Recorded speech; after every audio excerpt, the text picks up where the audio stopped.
आज हामीसँग खाद्य सम्प्रभुता र सुरक्षा भन्ने टपिकबाट प्रश्न छ। प्रश्न यसअनुसार छ, खाद्य सुरक्षा र सम्प्रभुता भनियो के हो? नेपालमा खाद्य सुरक्षाको वर्तमान स्थिति प्रस्तुत गर्दै खाद्य सुरक्षासँग सम्बन्धित मुद्दाहरूलाई सम्बोधन गर्न के कस्ता उपायहरू अवलम्बन गर्न सकिन्छ भन्ने प्रश्न छ। यो खाद्य सम्प्रभुता भनेको यो राजनीतिक र कानुनी अवधारणा हो। खाद्य सम्बन्धी यो कृषक सम्बन्धी राजनीतिक मुद्दाहरूलाई सम्बोधन गर्ने गर्दछ भने खाद्य सुरक्षाले खाद्यान्नको उत्पादन, वितरण, सञ्चय यो दिगोपनामा चाहिँ बढी फोकस गर्दछ। यहाँ मैले लेखेको छु, खाद्य सम्प्रभुता यो उत्पादन गर्नेले चाहिँ पर्याप्त समयमै र यो पोषणयुक्त खाना पाउनुपर्दछ भन्ने कुरा छ। टाइमली एडुकेटेड न्युट्रियस फिडिङ खाना पाउनुपर्दछ। यो विशेष गरी नागरिकहरूलाई आफ्नो खाद्य प्रणालीको निर्धारण आफैले गर्न दिने अधिकार हो। खाद्यान्न उत्पादन गर्ने, वितरण गर्ने र उपभोग गर्ने सिलसिलामा राष्ट्रका नीतिगत र निर्णायक भूमिका तिनै मानिसहरूले गर्नुपर्दछ जसले काम गर्दछन्। कृषकहरू जो वास्तविक उत्पादनकर्ता हुन्, उनीहरूले खाद्य प्रणाली सञ्चालनमा सहभागी हुन दिनुपर्छ भन्ने अवधारणा खाद्य सम्प्रभुताको हो।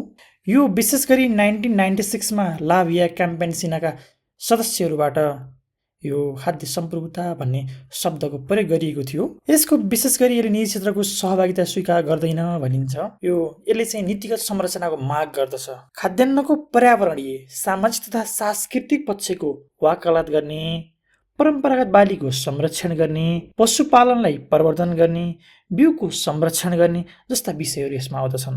यसलाई महसुस गर्न सकिन्छ यो एउटा उत्पादकसँग बढी सरकारी विषय हो।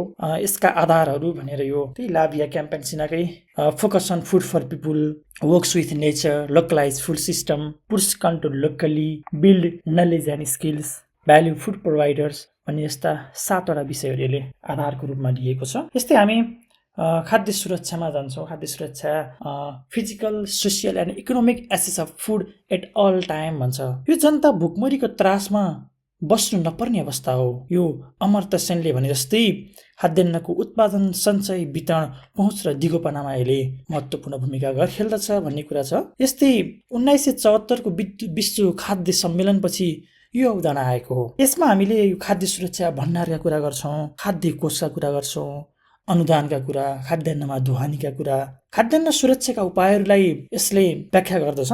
यस सम्बन्धी व्यवस्थाहरू हामीले जस्तो खाद्य सम्बन्धी हकका कुरा गरेका छौँ। धारा 36मा संविधानको एसडिजीको दोस्रो लक्ष्यका कुरा छन्। End hungry, achieve food security भन्ने कुरा छ। यस्तै दुर्गम क्षेत्रमा खाद्यान्न ढुवानीका कुरा, स्थानीय वातावरण मैत्री कृषि उत्पादनका कुराहरू, खाद्यान्नमा उचित भण्डारका कुराहरू छन्।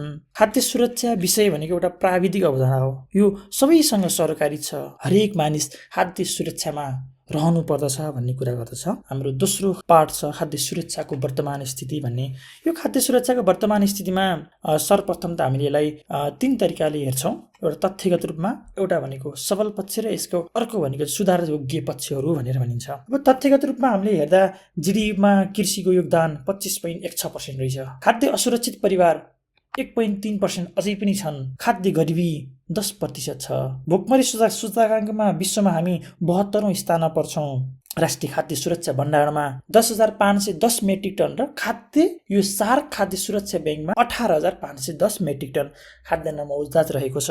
यस्तै 41 जिल्लामा गरिएको एउटा प्रक्षेपणमा 8.1% जनता चाहिँ न्यूनतम क्यालोरीबाट वञ्चित रहेका छन्। खाद्यान्न ढुवानी हाम्रा 38वटा जिल्लामा हुन्छ। आधारभूत खाद्य सुरक्षामा रहेको परिवार 48.2% रहेको छ। 16 योजनाले खाद्य असुरक्षित परिवारलाई 1%मा झार्ने लक्ष्य राखेको छ। यस्तै सबल पक्षहरूमा जाँदा हामीले खाद्य सुरक्षाका लागि हामीले धारा 36को मौलिक हकको कुरा गर्यौँ। धारा 52को जमा खाद्य सुरक्षा र सम्प्रभुताको मान्यता आत्मसात गरेका कुरा छन्। यस्तै हामीले कानुनमा खाद्य अधिकार तथा खाद्य सम्प्रभुता सम्बन्धी ऐन 2075 कायममा ल्याएका छौँ। एसडिजीको दोस्रो लक्ष्यमा भोकमरीको अन्त्य गर्ने कुरा, कृषि तथा भूमि सुधार र स्वास्थ्य तथा जनसङ्ख्या मन्त्रालय जस्ता संरचनाहरू रहेका छन्। प्रत्येक 10 वर्षमा कृषि गणना गरिने, सुहारा कार्यक्रम, सुनौलो 1000 दिन कार्यक्रम, दिवा खाजा कार्यक्रम, खाद्यान्नका लागि कामका लागि खाद्यान्न भन्ने, प्रधानमन्त्री कृषि आधुनिकीकरण कार्यक्रम जस्ता कार्यक्रमहरू सञ्चालनमा रहेका छन् भनेर हामीले भन्न सकिन्छ। समस्याहरू यो हामी निर्वाहमुखी कृषि र कृषि क्षेत्रको न्यून लगानी भन्ने कुरा गरेको छ। राज्यको कृषि क्षेत्रमा न्यून लगानी छ। नीति कानुनमा एकरूपताको कमी छ। आपूर्ति प्रणाली भरपर्दो छैन। उपभोक्ताको हक अधिकार संरक्षण नहुनु, न्यून खेतीयोग्य जमिन र भूमिको न्यून उत्पादन र उत्पादकत्वको कुरा छन्। आधारभूत खाद्यान्नमा बढ्दो परनिर्भरता छ। हामीसँग गोदाम घर, शीत भण्डार जस्ता इन्फ्रास्ट्रक्चर पनि छैन। खाद्य सम्प्रभुताको मान्यता कमजोर भएको छ। यो चिनो, कागुनो र फापर जस्ता रैथाने प्रजातिहरू लोप हुँदै गएका छन्। खाद्य मिसावटको बिगबिगी छ। विषादी र रासायनिक मलको बढ्दो प्रयोगको अवस्था छ। यस्तै हामीले हेर्यौँ भने अब खाद्य सम्प्रभुतासँग विशेष जोडिएका कुराहरू जस्तो कृषकहरूको नीति निर्माण प्रक्रियामा पहुँच कमजोर छ।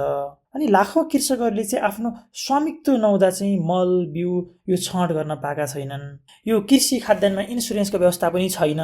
यो कुराहरूलाई पनि हामीले यहाँ राख्न सक्छौँ भन्ने कुरा छ। अब खाद्य सुरक्षा सम्बन्ध मुद्दाहरूलाई सम्बोधन कसरी गर्ने त, यी समस्याहरूलाई कसरी समाधान गर्ने भन्ने कुरा छ।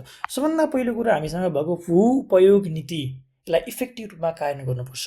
दोस्रो, अब हामीसँग उत्पादकत्व बढाउने, जस्तो बिउ, प्रविधि र यान्त्रिकरणको विस्तार गरी उत्पादकत्व बढाउन सकिन्छ। अब सामूहिक खेतीमा जानुपर्छ। जमिनको चाक्लाबन्दी गर्नुपर्छ। चाक्लाबन्दीलाई निरुत्साहित गर्नुपर्छ। अनि हामी सामूहिक खेतीबाट अगाडि बढ्नुपर्छ।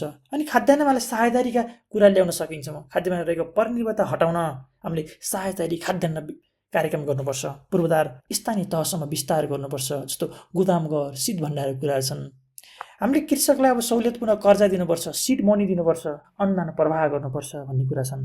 कृषि प्रणालीलाई व्यावसायिक र बजारमुखी बनाउने, जलवायु अनुकूलित कृषि प्रणाली र बिमा प्रणाली लागू गर्नुपर्छ। अब नियमित बजार अनुगमन गरी खाद्य मिसावट नियन्त्रण गर्ने, रैथाने बाली संरक्षण र प्रबन्धन कार्यक्रम सञ्चालन गर्ने, दिगो र बहुउद्देश्य सिँचाइ आयोजना सञ्चालन गर्ने जस्ता कामहरू गरेर हामीले खाद्य सुरक्षा कायम गर्न सक्छौँ भनेर भन्न सकिन्छ। यसलाई मैले निष्कर्षमा लेखेको छु। दिगो कृषि प्रणाली, प्रभावकारी वितरण प्रणाली, पूर्वाधार सुदृढीकरण, जलवायु अनुकूलन प्रविधि र बजार नियन्त्रण जस्ता निजी क्षेत्र र सामुदायिक सहकारी गरेमा खाद्य सुरक्षाका चुनौतीहरूको दिगो समाधान हुने देखिन्छ भनेर यसलाई यसरी इन्डिङ गर्न सकिन्छ। खाद्य सुरक्षा र सम्प्रभुताका विषयहरू लगभग यहाँ आइसकेका छन्। विशेष गरी खाद्य सुरक्षासँग सम्बन्धित कुराहरू लेखेको छु मैले यहाँ। अब खाद्य सम्प्रभुतालाई पनि हामीले कुरा उस्तै हुन्छन्।